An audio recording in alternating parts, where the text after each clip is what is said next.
different, a little bit quirky compared to maybe my parents' generation, my dad was born in 26, is that Gen Xers and millennials, they tend to vote with their feet. They pick a good place to live and then they look for work. Now, Gen Xers today are between 28 and 48 years old, but in 2030, they're going to be rounding the bend to 70, right? Rounding the bend to 70. So part of what I'm asking you to do tonight is to suspend your attachment to what you believe this region should be like based on your, maybe, mindset, and to do something extremely unselfish, which is to think about the kind of place that your children and maybe even your grandchildren will want to call home.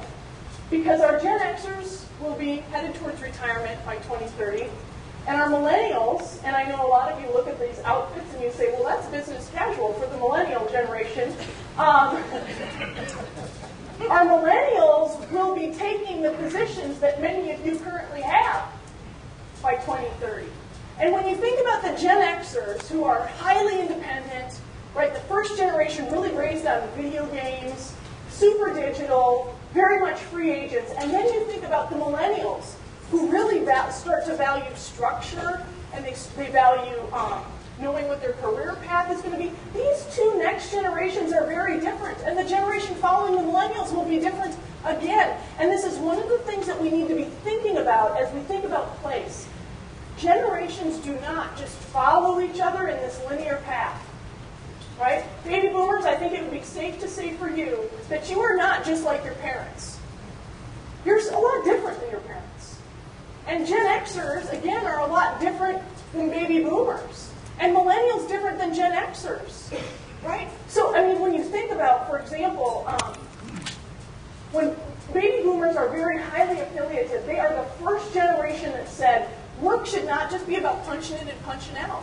I hang part of my hat of identity on where I work and doing a very good job. And this is a generation like the Oprah Winfrey's of the world and the Steven Spielbergs of the world who said work should be about more than just work. It should be about some greater good.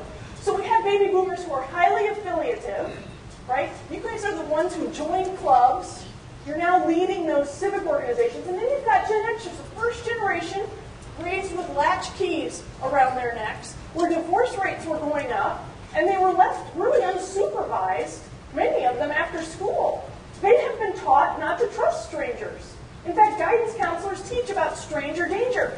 So when Gen Xers start interacting with baby boomers, you've got these highly affiliated baby boomers who are like, yo, come! And these Gen Xers who look at you and think, stranger, danger! Right? Because there's some generational clash there. Now play that forward one generation and think about your millennials, right? These millennials, the first generation raised with Columbine, metal detectors in the entryways of some schools, the first generation raised with Baby Gap. Now this is important, right? Baby Gap and those baby on board stickers that started to come out in the mid to late 80s, that's important because millennials, Gen Y they're sometimes called, right? These folks have always had the feeling that they are very wanted and very cherished. And they have grown up learning to love adults. Love adults. So, I mean, you think about the amount of time you as parents of the millennial generation spend hauling their rear ends 600 miles so that you can watch soccer for a weekend, right? And just, like, a lot of you, I'm on the butt wiping program with this, right? Because we're trucking these kids everywhere. So we've got Baby Gap, we've got the baby on board stickers. The millennials have come of age being told that they can be and they can do anything. And their parents believe in that. And their parents will always have their backs. So here these millennials come in to this boomer and Xer environment, right? The boomers are highly affiliated. The Xers like stranger danger. Millennials come into these environments and they look at these adults and they think, my friends, these people are going to help me. The Xers say, stranger, danger, right? Because that's how they've been conditioned. The boomers actually are like, come on along. One of the things about generations is that the adjacent generations create a little tension with each other.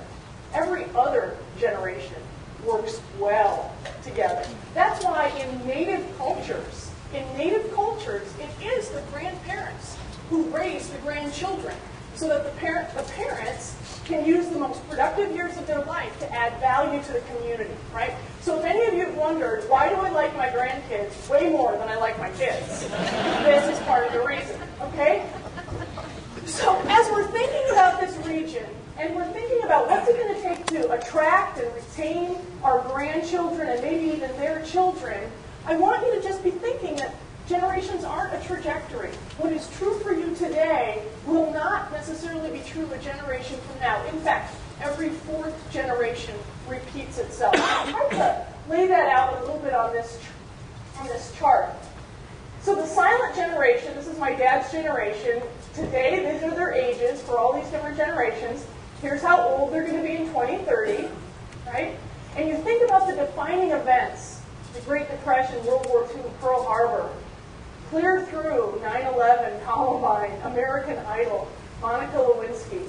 And there are a lot of things that have changed. Now, we have a choice. We can see this change as being very threatening, and we can hang on like the Dickens to what we think is right.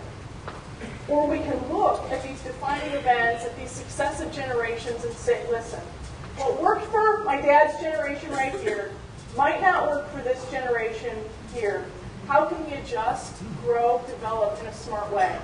I've had the privilege of spending time with many of you in in-depth conversations, and one of the conversations I had last week was at Fort Hood with Mr. Bird. And he said this so well. He was talking about pre-Corps over the years. He said, you know, we used to be at 3 hots and a cot. And that was enough to attract and retain my dad's generation. My dad actually was infantry. He was Army infantry. And I know that well. You know, basic needs, just get those basic needs covered. But for this next generation that is thinking about service, right, and their social networks and how to connect on MySpace and Facebook, right, they are thinking in completely different ways. So how do we grow and advance a region that becomes a place that doesn't just hit the basic needs, but also helps the next generation become whom they believe they can become, right? Now, this brings us to this question of going from good to great. Any of you who have read Jim Collins' book, Good to Great, know that at the first sentence he says, good is the enemy of great. Good is the enemy of great.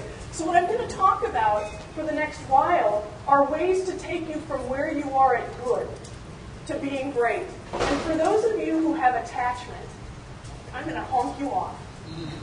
I'm going to honk you off because it's going to sound, perhaps, you may hear it as if I'm saying that good isn't good enough, that you shouldn't be proud of what you have, and that's not my intention at all.